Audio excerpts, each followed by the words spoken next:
Evening.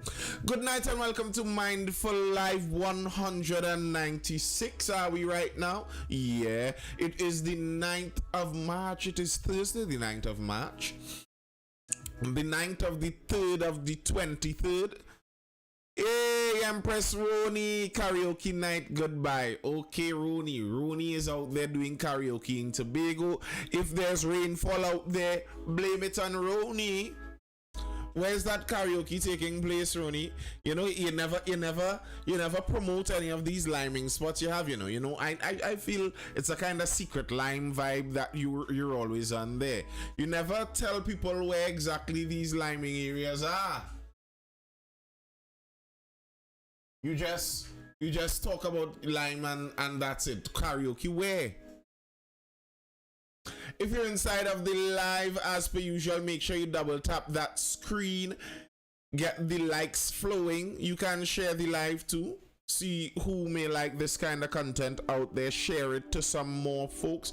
But the likes really do help. Double tap that screen if you want to hit that like button over there on TikTok and on YouTube also.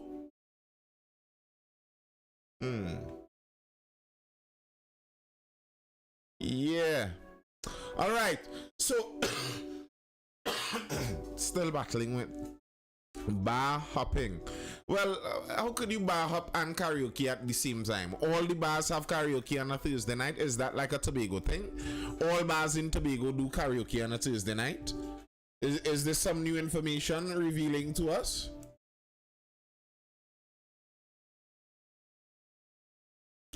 But yeah, as I was saying, I was looking at some of the stories coming out from the International Women's Day, and I was wondering when I saw good, beautiful. I was wondering when I saw some of the topics being spoken about, the main theme being embracing equity. Now, Roni says she's bar hopping and doing karaoke, so she wouldn't be here, but she was once speaking about this term too, the equity term, and I did a video speaking about equity for my YouTube channel earlier today. And when you look at what equity is,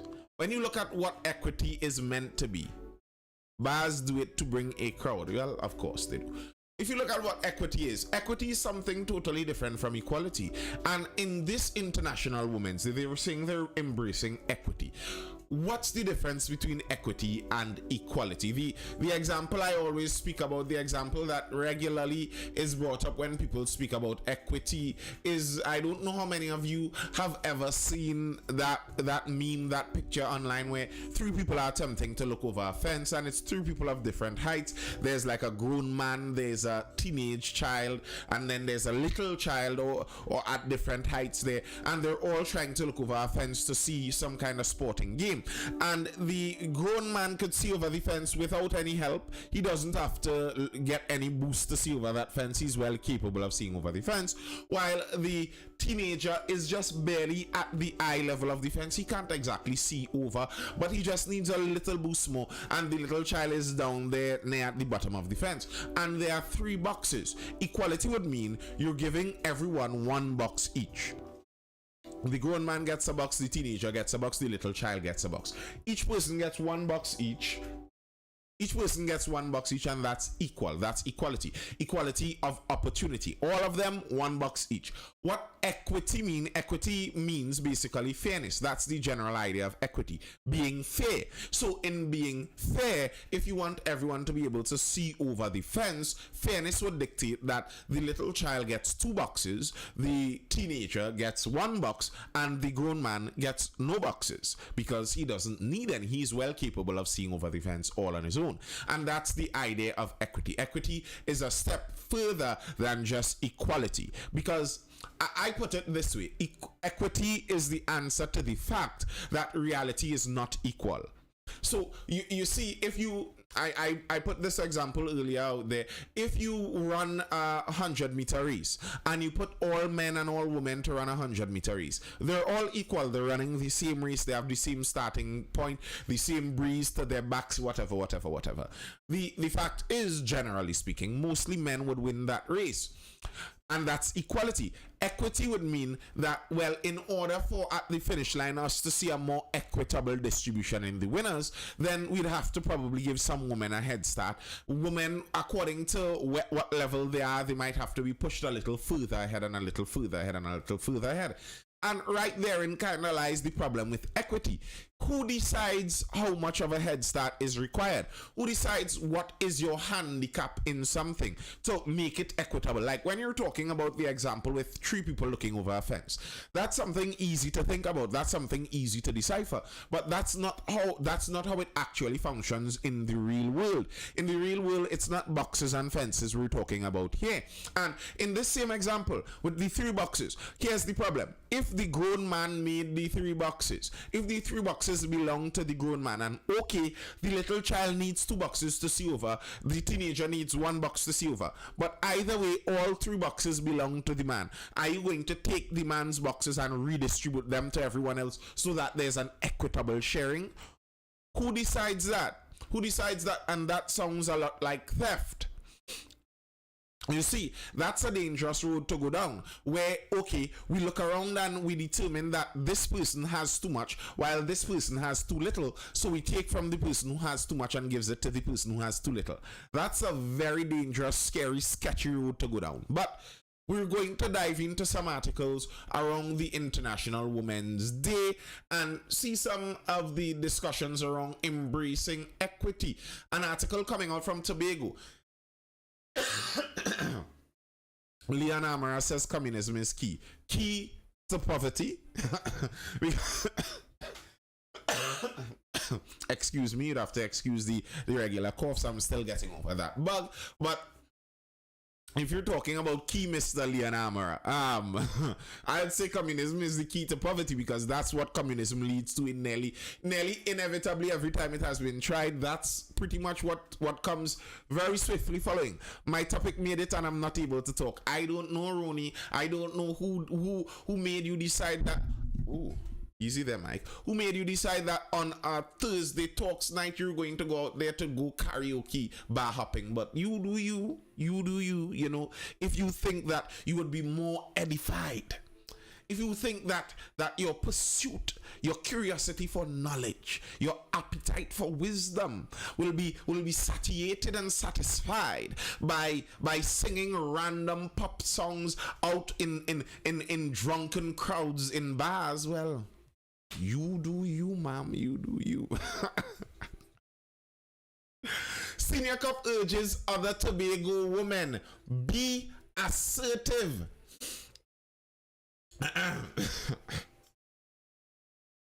Alright, Senior Cop out from Tobago, a senior female police officer assigned to the Tobago division, is urging women on the island to be more assertive.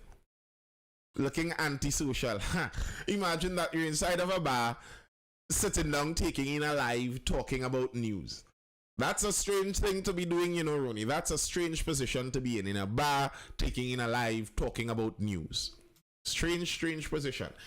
Acting ASP Karen Stewart Duncan made the appeal on Wednesday at the end of a march to commemorate International Women's Day in Scarborough. This year's theme is embracing equity. Asked what would be her advice to women for this year's observance, Stewart Duncan said, "I want to see a more assertive female population. I'm not saying that we are not assertive here, but that we would step up more."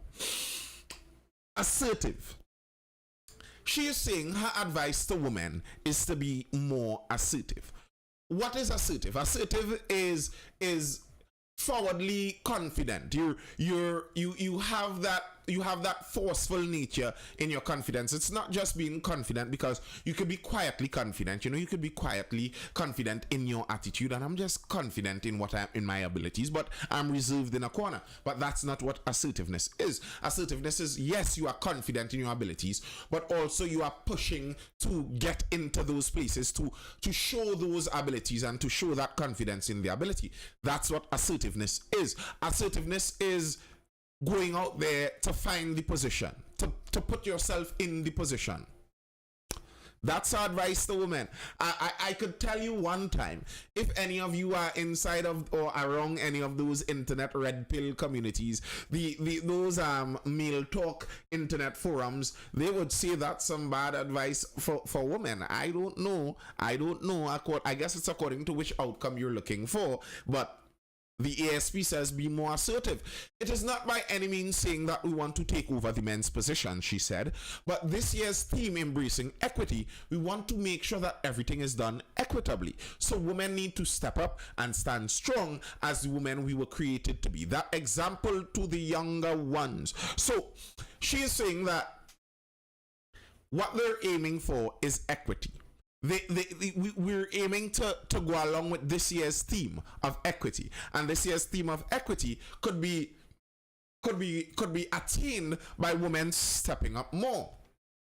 Because if you're looking at this, equity being the fairness, being the general ways many people describe this is there's equality of outcome and there's equality of opportunity. Equality of opportunity would be the example I spoke about earlier, everyone looking over the fence, and everyone regardless of their height gets one box each. While equality of outcome is making sure that everyone is able to see over the fence at the same height, which would mean some people get 2 boxes, somebody gets 1 box, some people get no boxes. That's the difference there in the equity. So if she's saying they're aiming for equity, and in order to get equity, women need to step up. The suggestion there, the picture that paints in your mind is that women are behind men in the equity standards. They're behind men. So in order for them to become equitable to men, they need to step up. That's the suggestion that seems to be painting in my mind. I suppose to everyone else in the chat, that's the idea you're getting. That's the idea I'm getting. But let's go on. Stuart Duncan claimed women are standing out more than men on the island. In fact, even in Trinidad, if we were to have a recruitment drive right now, and it's for both males and females, the women will outnumber men. The women outnumber men when it comes to passing the exams. She added, you are seeing where women are stepping forward and the men have literally kind of drawn back. I don't know why that is.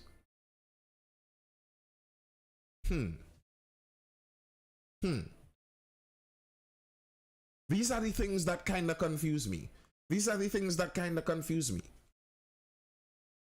If she's saying that women are standing out more than men, women are excelling more in the exams, women are the ones at the front anyway, how could you say in order to get equity, what we need is for more women to step up?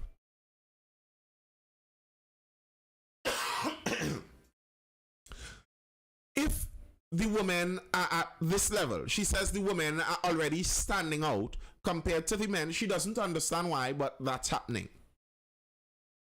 In order to get more equity, which is at the same level, women need to step up more. Empress Roni says, now it's like women are saying, but meaning men were leading too long is our time. You see, that's the thing I wonder about with equity regularly. I wonder if when people talk about equity, if they are talking about this, we found that things weren't equitable before, we're trying to balance them out now. All right, we're trying to get them balanced. Or if they're talking about revenge, where we found that things were off balance before like this, so now we're going to put them like this, so this side gets their turn on top. And if that's what you're talking about, then you're just going to continue a cycle of flip-flopping from one side to the other. That doesn't actually solve the problem of equality if that's what you're looking to solve. If you're looking for people to be able to get a more equitable life, a more fair life, I don't think that solves the problem if it's just revenge you're going for. Blessings RL. Kerry Ann B says exactly. That's what I'm wondering about.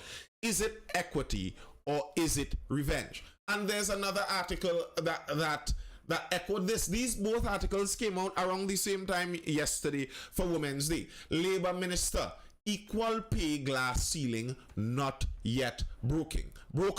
Embracing equity is the theme of this year's International Women's Day, but according to Labour Minister Stephen McClatchy, when it comes to salaries, it is far from equitable. Where women suffer is that we still have that glass ceiling in some places, in many places, that they don't receive equitable pay for the same job as men, he said. Now, I think personally, this is a damning thing to come from our Labour Minister. You are our Labour Minister. You are the person in charge of making sure that all things within the sphere of Labour run properly. That's your job. But you're out here saying that there is a glass ceiling and women are not paid equitably. What are you doing to stop that from happening? Is there a law that needs to pass for that to not happen? In the first place, though, where's your proof that this is happening? And that's what we're going to get into a little more. Where women suffer is that we still have that glass ceiling. He said, according to McClatchy, this occurs mainly in the private sector, as the jobs and pay in the public sector are rated with ranges. Whoever obtains the range gets the pay, he said. In the private sector, banking and so on might pay you on different things because they figure, well, the man has more clout and whatever. But that is mostly in the private sector. In the public sector, you would not find much discrimination there.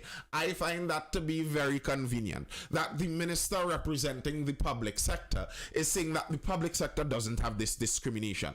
That's only in the private sector. Where's your evidence of this? Where's the evidence of this? I'd like to see what he bases this on. Where's the statistical evidence that he's basing this on? He is saying that in banks and so on in Trinidad and Tobago, they will pay a woman less than a man for the same job. Where's the evidence of that, sir? Please present it, because that's a very serious accusation. That's saying that sexism runs rampant within the private sector in Trinidad and Tobago. Is that true? The one bit of evidence he gave with this is he's saying that in the banks they figure, well, the man has more clout and whatever. I don't understand what he means by this, because if you're talking about banking, if you're talking about employing someone, clout actually does matter. If I am going to employ someone if I'm a promoter and I want to hire someone for my committee, and there's someone with more clout and there's someone with less clout, the person with more clout is going to be worth more to me because they're going to be more valuable to my business. People who are more valuable to your business, you generally pay them more. That's the way how it works. So if you're saying they just think the men have clout out of a sexist belief, that's one thing. That's illegal, or at least it should be. But if you're saying that they're saying the men have more clout and that's why they're hiring the men, have you checked to see if maybe indeed the men do have more clout in that industry? You see, the gender wage pay gap, and I'm repeating this, I'm sure many people, nearly everyone inside of this live would have heard this before and know this already, but in case anyone doesn't, the gender pay gap in the Western world has been debunked over and over and over and over again. Almost all of the free countries in the Western world have laws that prevent you from paying people differently for the same amount of work, and it also doesn't make logical sense. I don't understand how at the same time people accuse the world of being greedy capitalists. All they care about is money. All they care about is money. Well, if all they cared about was money and they could have paid women less for the same job, well, then people would only hire women to do all of the jobs. And yet they're saying they're not hiring women, but yet they're paying men more. It doesn't actually add up logically. But either way, the gender pay gap, as it does exist, there is a gender pay gap, but that gender pay gap exists when you compare all working men and all working women and you compare their salaries. And there's a difference then, because men work generally more hours than women. They work more dangerous jobs. They apply for jobs that pay more than women. They take less time off than women. Women make babies, so they aren't going to always be out there in the job market. So there are many reasons men generally in totality make more money than women. But when you equalize things for all of the differences, so you compare women in their 20s to men in their 20s working in the same job doing the same labor, generally speaking, at least in the United States and in England, you see the gender pay gap reverse. In fact, women generally make more money than men. They did it at Google, they did it at several other of those tech companies, and they found that the women comparatively were paid more than the men for the same amount of work. Just by the way. But anyway, let's go on with what Mr. McClatchy, our Minister of Labour, was saying. He said, however, positive things are happening regarding women in the workplace. Minister McClatchy quoted a recent survey conducted by the Inter-American Development Bank, which showed that TNT is leading the way regionally in terms of women in management positions. We have a higher percentage of women in our workforce that are managerial in comparison to the rest of Latin America and so on. In fact, our women are over 60% at managerial positions, whereas in the rest of the region, it's more like 30% and so on.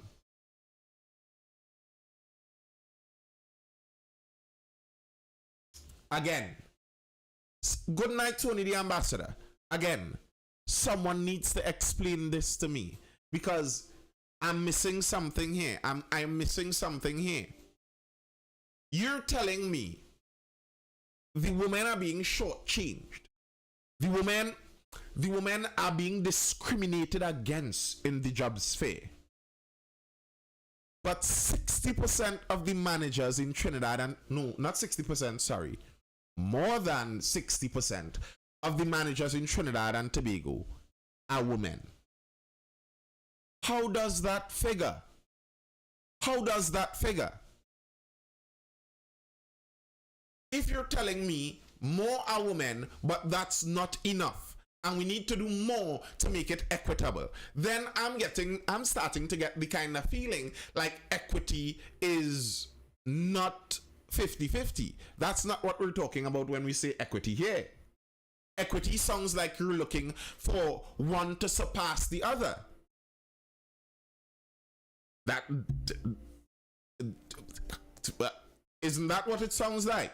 Because the women, according to the survey done, the only piece of data, good night positive radiation, the only piece of data that he quoted was a survey done by the IDB that proves 60% of the managerial positions in Trinidad and Tobago are filled by women. So, which direction should we be aiming equity then? If 60% of the managerial positions are women, and we're supposed to be embracing equity, shouldn't more people be hiring men for managerial positions?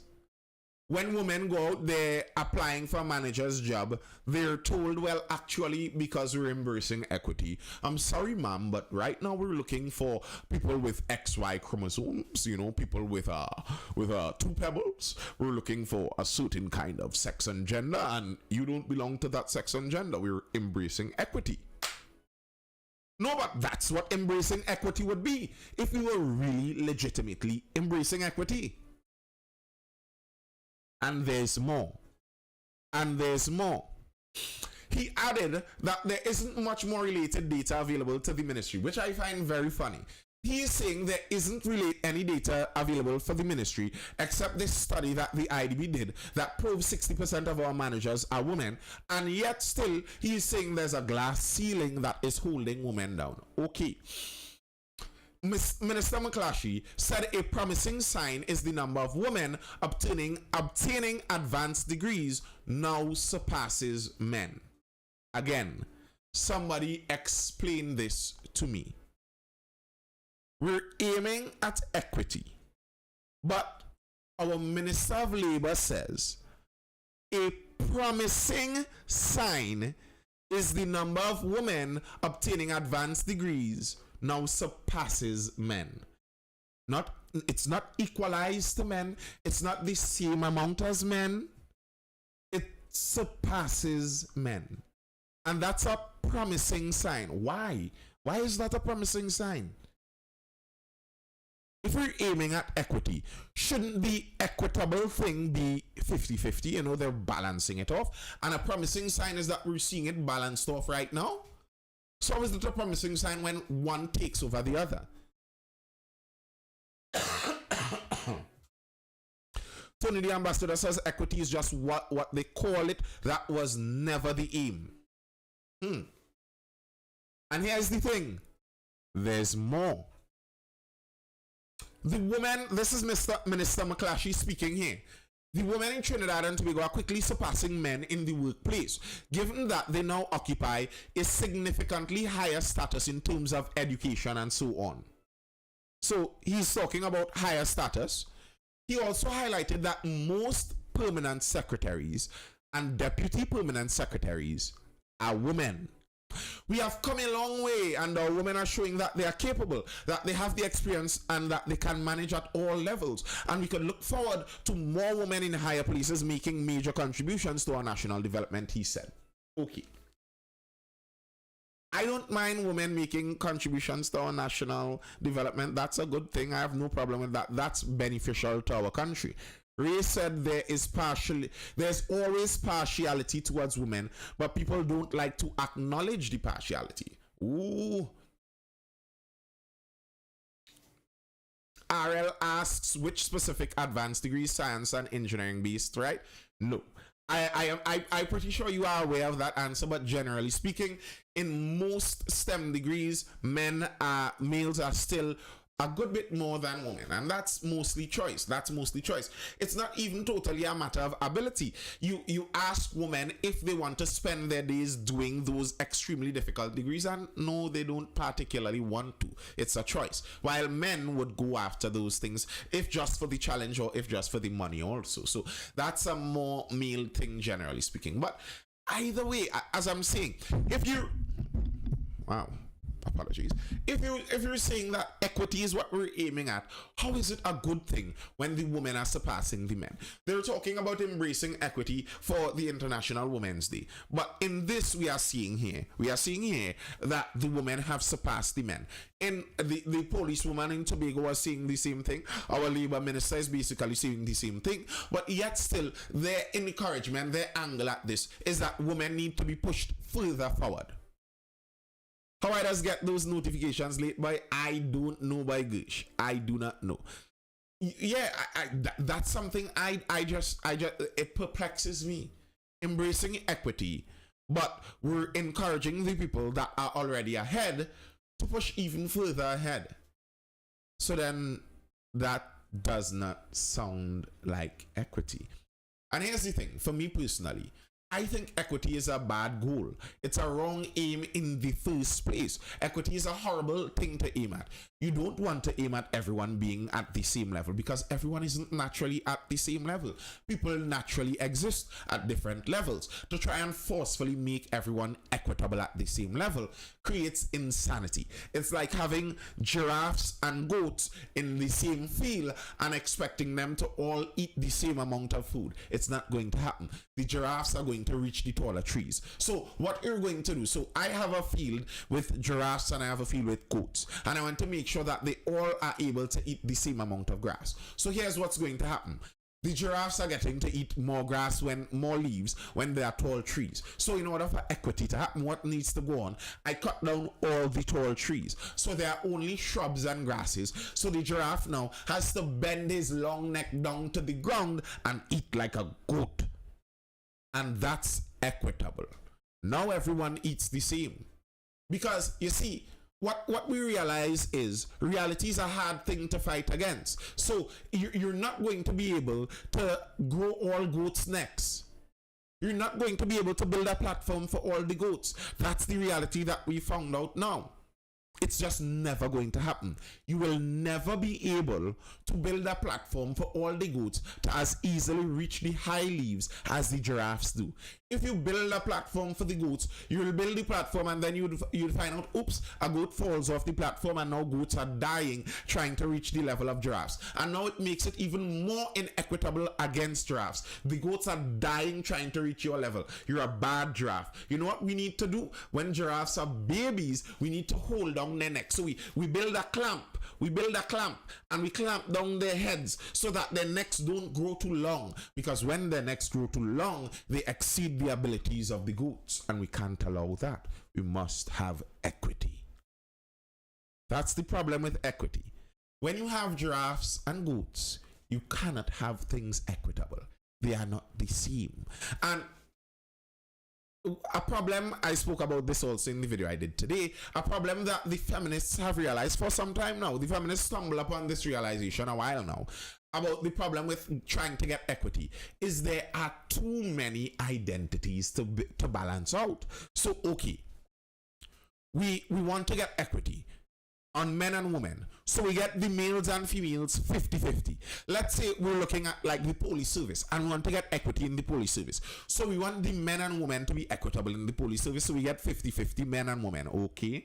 But then there are Afro-Trinis and Indo-Trinis, Africans and Indians, okay, but that's another thing. So now we have to balance the African and Indian. So it's not only men and women, we have to balance the cross-section of men, women, Afro-Indian. But then there are people from different socio-economic backgrounds. There are high-class people, there are low-class people, there are people who are born into wealth, there are people who are born into poverty. We have to balance according to those classes too, according to the socio-economic level. So we have to intersect the sex and gender with the race, with the socio-economic level. And then you recognize that there are infinite number of identities that we all belong to. You are not just a man, you are not just a woman, you are not just an Afro-Trinidadian, an Indo-Trinidadian, you aren't just a person living in Central or Shogunas, you aren't just a son to your parents, you aren't just a parent to your child. There are so many identities that you are part of. And that's where intersectional feminism came about. Intersectional feminism attempts to find the intersections for this. That's intersectional feminism is the creme de la creme, the very pinnacle of insanity in modern day feminism. It sounds crazy, but it sounds crazy because they're trying to do something that is basically impossible. They're trying to balance all the intersections of all the identities. So we're trying to see if the black transgender feminist who is disabled, they are the person most at disadvantage in the society. So we have to give them the most boosts in society. While, and this is where the nonsense in the United States comes about, the white cisgender man, you see, the intersections of those identities puts you at the very top. So we don't have any pity for you in society. You have to give all your boxes to the other people. That's the problem of trying to build equity. Now, the thing is, even in that kind of insanity of the intersectionality, the problem is there may be a white, straight, cisgender man who was born to extremely poor parents. And there may be a black transgender woman, disabled, who was born to Dwayne Wade and Gabrielle Union.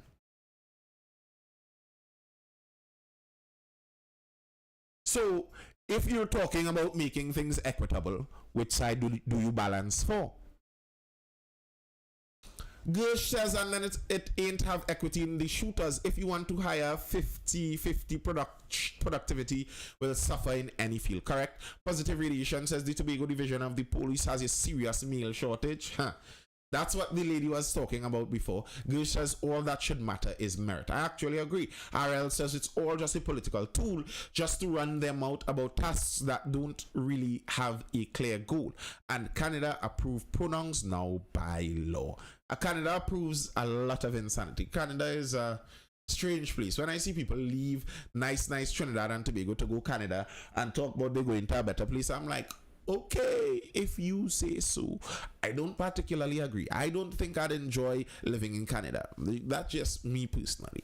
The amount of control that their central government generally seems to want to have on the population and the direction their society and culture seems to be headed in, no thanks. I'm fine where I am. I'm good here. I'm good over here. You know, I'm cool.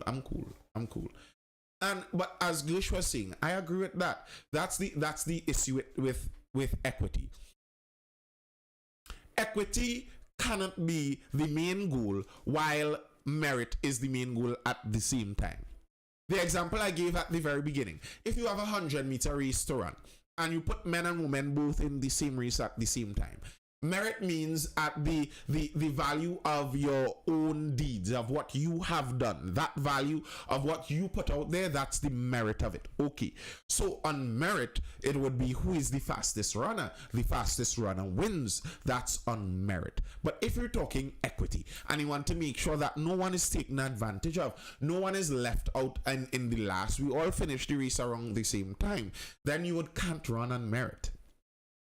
The United States has stumbled upon that problem a long time now in their colleges, in their college admissions. You see, in college admissions, you recognize something. You recognize that people who do more work get into college more readily. That's just the fact of the matter. And then you recognize something more, that there are some cultures that are more given to doing more work. Some cultures push their children more to study harder. And some cultures do not push their children as much to study as much. And you see the outcomes in college admission.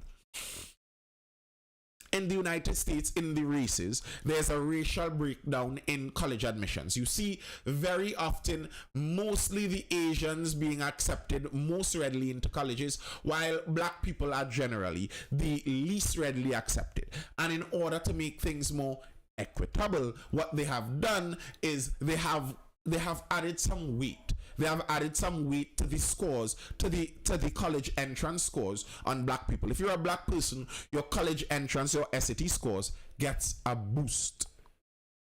If you're a Hispanic person, your your SAT scores gets a boost. If you're a white person, your SAT scores stay level.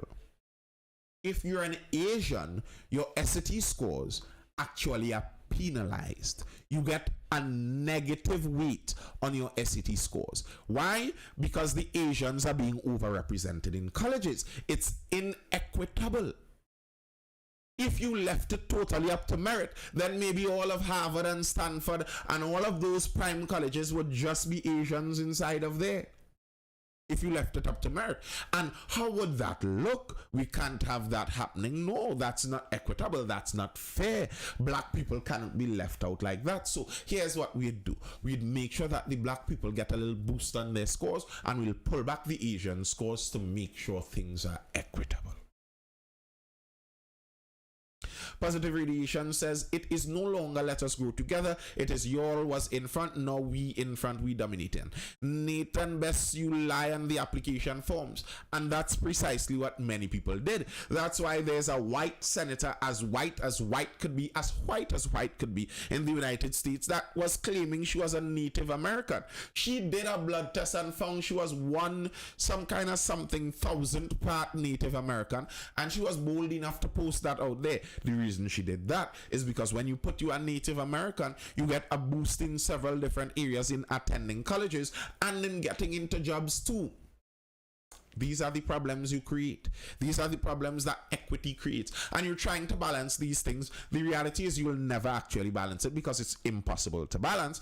And in the process of attempting to balance it, you're going to be harming people. There will be Asian students out there who tried their best, and their best would not be good enough because you have to, boost the other students. These Asians, as a group, these Asians benefit too much. So this one individual Asian student has to be penalized because of this. And then, who is to say that actually benefits the black people in the long run?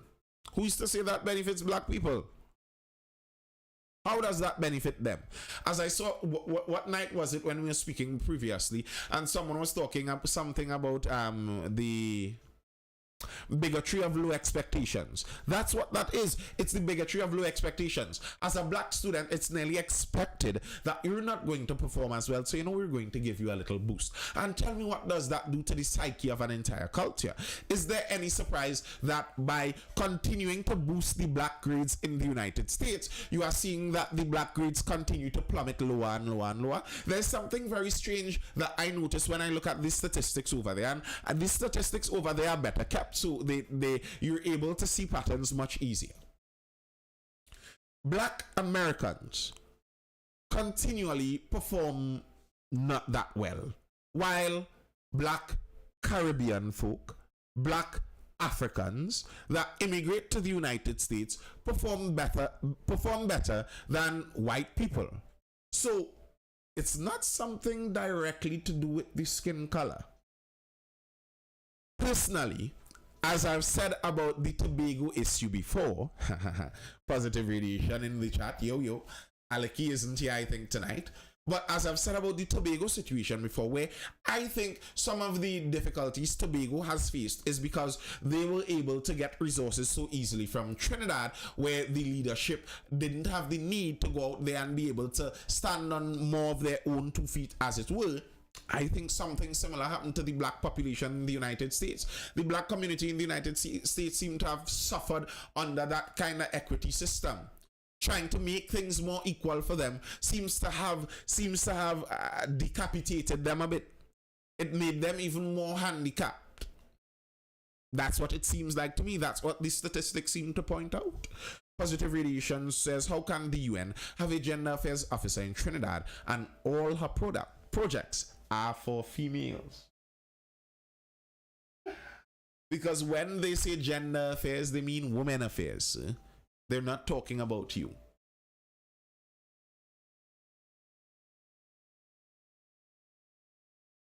Like, how regularly do you see like ministries and associations and organizations that talk about gender and women affairs? Why is gender synonymous with women affairs? I thought gender would be kind of 50-50 man and woman. But yeah. And the thing is, in the long run, I don't think that actually benefits women. It's not like I'm saying it's not like I'm a man here thinking, oh, poor me, I'm really sad and hurt about all of this, and I want to be helped by society some more. That's not even the point I'm making. The point I'm making is I think that the women in society suffer from this just as the men in society suffer from this. If you artificially boost one side more than the other, you don't allow things to take place on the merits that they exist, you won't get the best out of society. If you want the best, you allow the best to go into those positions, not based on some kind of false assumption of what would be equitable and what would be fair. Remember when we had action heroes who were masculine? Yeah, I remember that. The good old days. Nathan, check out Empower TT program by the Ministry of Community Development. Okay, I will check that out. I'll have to make a note of that. I will check it out. All right, folks. Bear in mind, I was ranting on this whole long thing here, but it's Thursday. It's Thursday Talks. I saw like no one wanted to jump inside, and we have nothing to talk about. If that's the case, I could say, well, we'll call it a night right here and give my voice a rest. Are there any further questions or comments, or would my voice get an earlier rest tonight?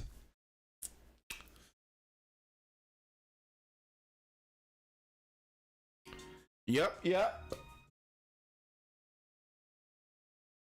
I was afraid to request. Why?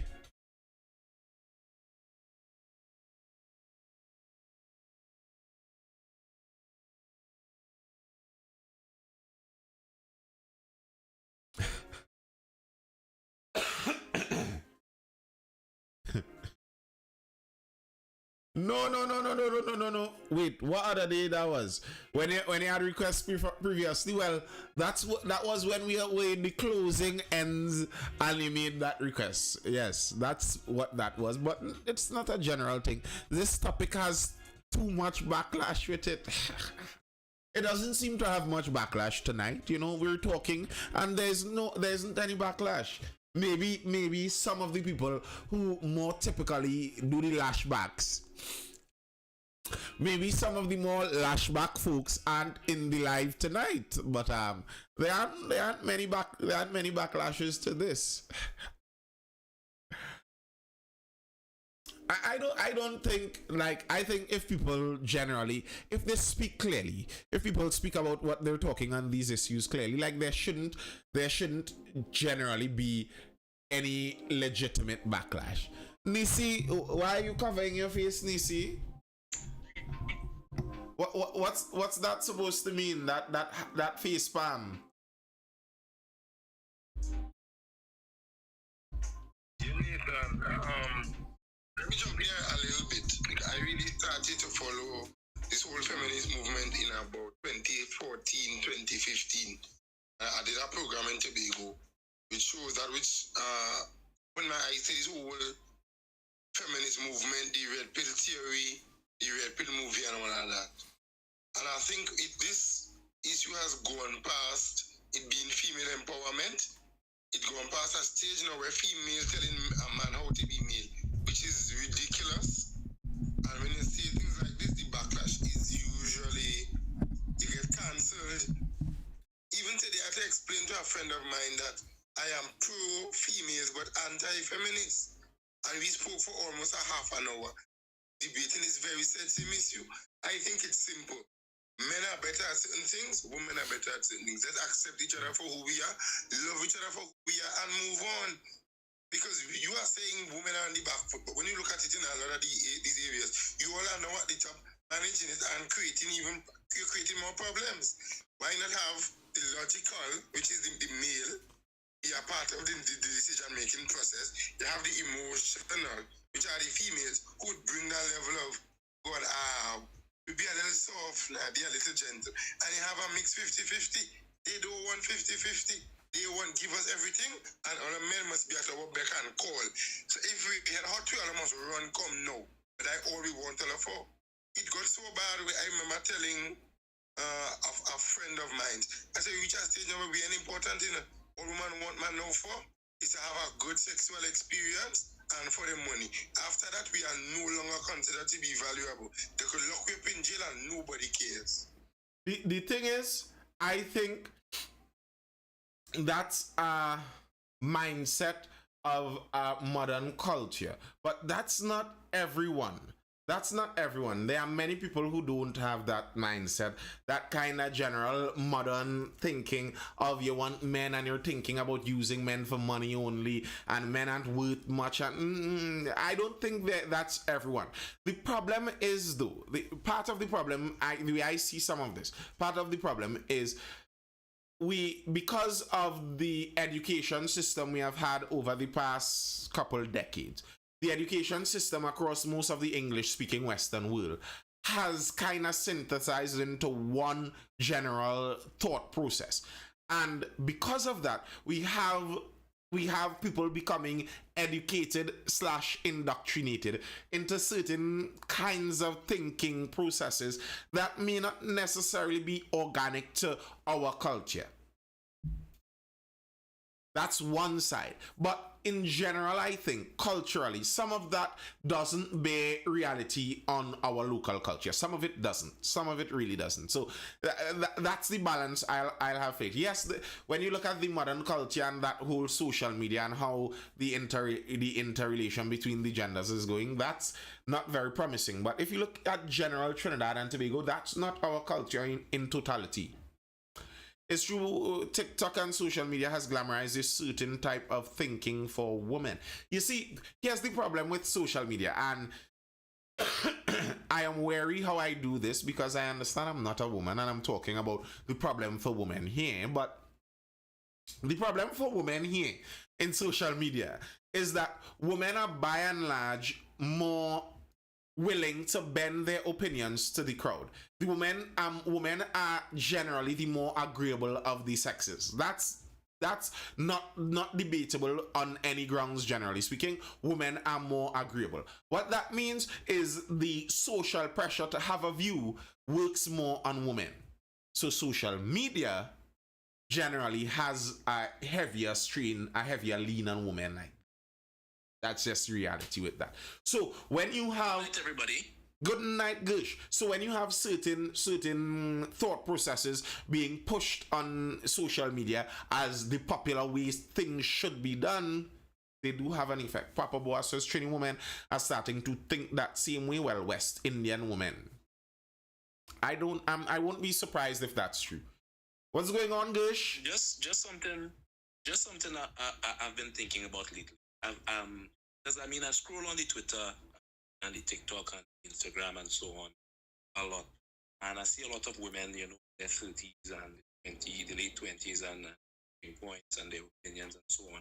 And something I've noticed lately is that women are finding it strange to be married in your early 20s. They find that's, you know, like it's like an extension of being a teenager, like you're a child, like you don't know enough.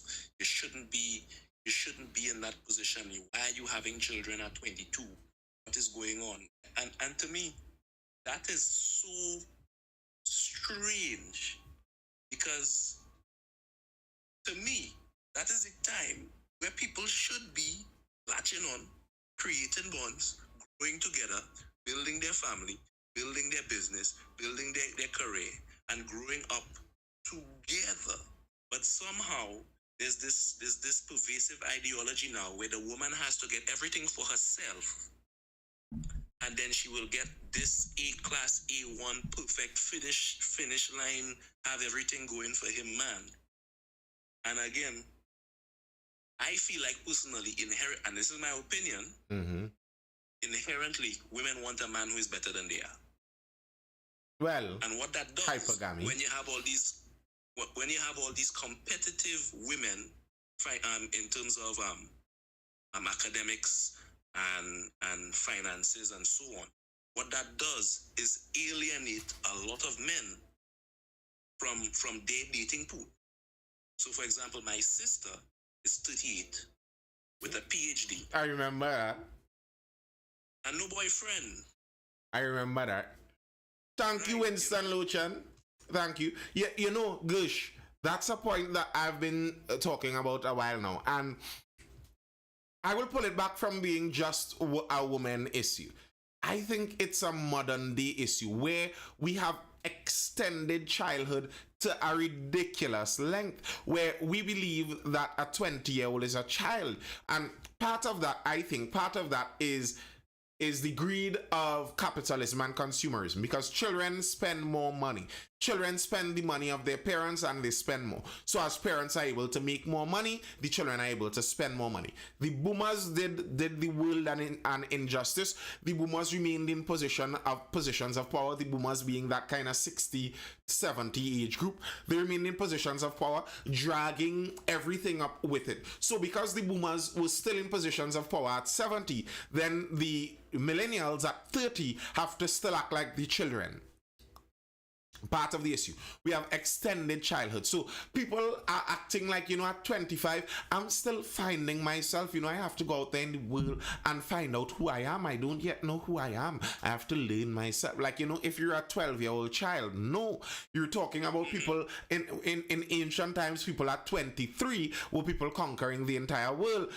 Alexander the Great in his 20s, by the time his 30s, he was already dead, finished conquering the world. So I disagree with the kind of full extension of childhood, and we see the effect of that in university also. Previously, the bachelor's in university was basically meant for a man of a certain kind of mature age. You're expecting, as it were, a certain bachelor kind of man looking for a wife. But you have people going into university at the bachelor age, and it's extended form 6. The university children act like school children in high school still, because they still have that kind of behavior. They're still under the authority of serious authority figures. They're still looking for those authority figures to negotiate and to mediate all of their quibbles. So online, they're unable to actually communicate rationally as an adult, because they need mommy to make the doctor's appointment. Exactly. Mommy and daddy still has to take care of everything. So I fully agree with that. And the extension from that extending of childhood is the idea that married at 20? How could you be married at 20? That's ridiculous. You barely even know yourself. But the problem with that for me is the same people that talk about married at 20, that's ridiculous, are encouraging you to be sexually active at 20. And to me, I've seen someone say it this way.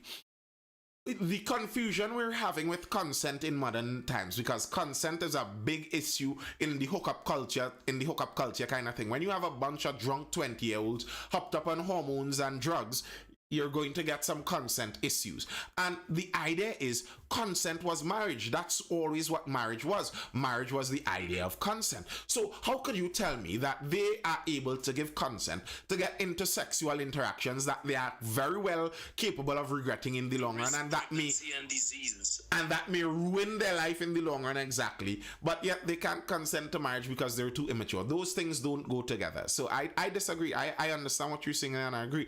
Trinidad Sketch says most people in the Western world have got the thinking that marriage will keep them back in life. Yes, many people have that thinking. I've seen some people talk about, I don't want to marry yet. I still have to see the world. I want to travel. Like when you're married, so somehow they cut up your passport or something. They chop up your passport. Married people don't travel now. Like what? But Nathan, what they're really saying is, I don't want to get married because I want to go to Europe by myself and engage in those activities with those European boys. That's what they're saying. Issue of accountability as well. Is it because you don't want to be accountable to anybody to allow us to be young and wild and free? And then when we think we have experienced everything, you look for somebody who you think has it all well made and didn't make the mistakes you make and didn't make the errors you made to now come and clean up everything. Yeah. And mind you, I'm not putting this all on women, because I feel personally like a lot of men are refusing to leave their boyhood behind. I agree. That's what I said that very same thing. It's not on women, it's not on men. I think it's a modern issue where we're seeing that kind of delay of childhood going on. It's not just one or the other. Male or female, both are doing it. We're having a lot of very old, big children, and I agree with you. Positive radiation. For many people, it's a kind of shrugging of accountability. I am young and wild and free. I'm doing what I want. Nobody has a right to judge me. And then when I'm finished doing what I want and living selfishly, now I'm looking for someone to settle down with. And the thing that you see regularly in conversations in these modern dating shows and dating podcasts, people talking, and some people seem to be shocked that their partners actually care about what they did in their past. Yes, people care about these things. What do you mean you want OnlyFans model? Oh my goodness, people care. Centerfold? Yes, they do care. And the unfortunate thing is that many people, while they are in that youthful phase, they shrug off the cares of the older generation that try to point these things out to them, that tell them, hey, slow down. There's consequences to actions. Actions have consequences. No, how dare you judge me? You're judging me. You're condemning me. All you old people, XYZ, XYZ, XYZ, and okay, you go ahead and make the same foolish errors, and then you face the consequences for it. I hope those antidepressants at 40 would be worth it. A personal pet peeve of mine, when I see young people, my peers and so on, who've been in long-term relationships, cohabitating and all that, is that when you ask about the marriage, the excuse is that they can't afford to be married. And I'm thinking, it cost me $325 to get married. The things that they are talking about paying for are the expensive engagement ring and the big party and the reservation at the fancy hotel that is $200,000 for the ballroom, DJ, and all those things that have been marketed by a capitalist society to promote extravagance and debt. Yeah, true. The can't afford to get married that is a cope and an excuse. That's a cope and an excuse. That's not true. Can't afford to get married. That's nonsense. You could go sign a paper if you want. And I've told people that in the past where, okay, you want a big show? Grand. If you actually love this person and want to get married to this person, you could go get married. Now you're cohabitating anyway. Go get married And when you save up enough money, just throw a big party and call it your wedding, but you're married already. No, they wouldn't want to do that because it's not about the money for the wedding. And usually in many of those cases, it's the man that doesn't want to get married. The man is talking about, the money. That man is lying. He doesn't want to settle down. Milk for free. He getting milk for free, Nathan. Exactly. What's his motivation when he's getting all the benefits of having a wife without the actual commitment? And here's the problem, I think, Gush. Here's the problem, I think. We have stumbled upon a reality in modern times where many people believe that marriage, many women believe, and I've seen it in this life before. I've asked the question and people in this life have said so, that marriage benefits men more. That marriage is to benefit the man. And women who believe that could get themselves in trouble, because the reality is marriage is a female contract. Marriage is based on the female sexual mode of reproduction, monogamy. Men naturally, biologically, would not choose marriage. Single monogamous marriage is not what men would do. That's not the choice men would make. So I want my harem, right. So women are the beneficiaries of marriage. Now, that's not to say that men don't benefit too. Men benefit greatly. The problem, when I say women benefit from marriage, what I'm saying is without marriage in a social sense, it's women who would suffer the most. Yes, many men wouldn't get partners. Yes. But the top men would still get partners. It's just the women that would be suffering the most. So marriage is basically a feminine contract to kind of help settle and socialize the world.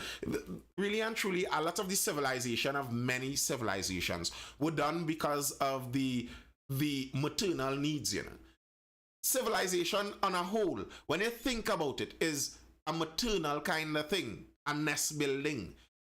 The male side of most animals. I teach biology, so if you find I lean mostly biological in most things, that's why. The main side of most animals are well fine with living a nomadic life. The settling down part is usually on the maternal side when it's time for family. So the whole marriage contract does benefit women. The problem we have sometimes in modern world is we have a generation of women where some of them believe marriage is only beneficial to men. So me ain't getting myself tied up. No man could lock me down. And you're thinking like that when you're 22, and you're not understanding when you're 42, you would wish that one of those men did indeed lock you down, because no man could lock you down back then, but now no man would lock you down here, and you kind of want it now. If I tell you about my auntie and she 50s, boy. Anyway. Hey, Gush, don't bust your family files so you don't talk about your sister. Hey, this is my face in here, it had a different Gush. I don't have enough followers. We're going to get back to she. But anyway, it's a sad reality. It is. Because, again, all this independence talk and you need to be independent, and to me that is madness. People need people. When people don't have people, they get sick, they get depressed, they lose their mind, they speak, When you want to punish somebody in jail, you put him in a cell by himself, you take his belt and his shoelaces and you leave him there to lose his mind. Solitary confinement by the UN is considered as torture. Solitary confinement. That's to tell you how much people need people.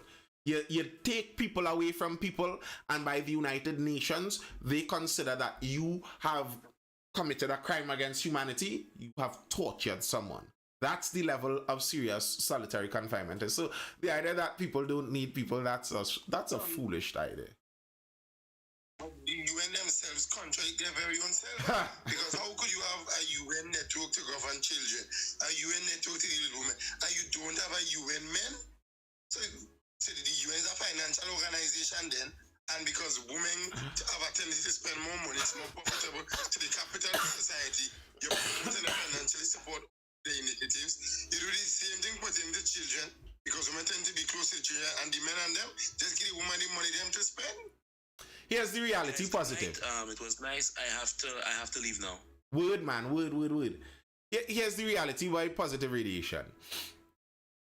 A lot of that is the fault of men too. men have an out group bias. So men as an entirety spend more money on people outside of the male group. So on women, children. Most of the money men make, they spend on women and children. Here's an easy way to know that reality. The gender pay gap, they regularly talk about that. Men generally make more money than women. But the consumer debt, who spends the most money in consumerism, is by women, and it's not even close. So if men are making more money, but women are spending by far more money, you kind of get the idea there. So men have an out-group bias. Here's the thing. When they talk about the difficulties men face, one of the difficulties men face regularly is in court. Men are sent to prison for a longer time for the same charge as a woman. For the same crime as a woman, a man is sent to prison generally for a longer time. Here's the reality. It's male judges that send men to prison and don't send the women.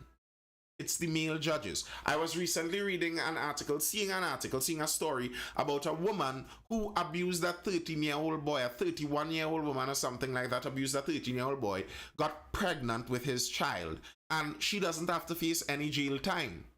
And you look at who the judge was that made that ruling, it was a man. It's men that make those decisions very often. When you see that things are biased towards the women and the children, very often it's the men doing that biasing. Just so you know. Just so you know. And that's why, because the men have a bias towards the women, and women have a bias towards women too. So the men have an out-group bias, but women have an in-group bias. That's just facts. Women are generally more selfish than men, generally. I am talking in broad generalizations here, statistically broad generalizations. And biologically, there's an obvious reason for this. A woman has to take care of a totally dependent child, so she has to be, as it were, selfish. Her selfishness isn't based on selfish as the woman. The woman's biological selfishness is based on the dyad, the two-person combination of woman and infant. So women are selfish for women and infant. So yes, it makes sense that women be more selfish.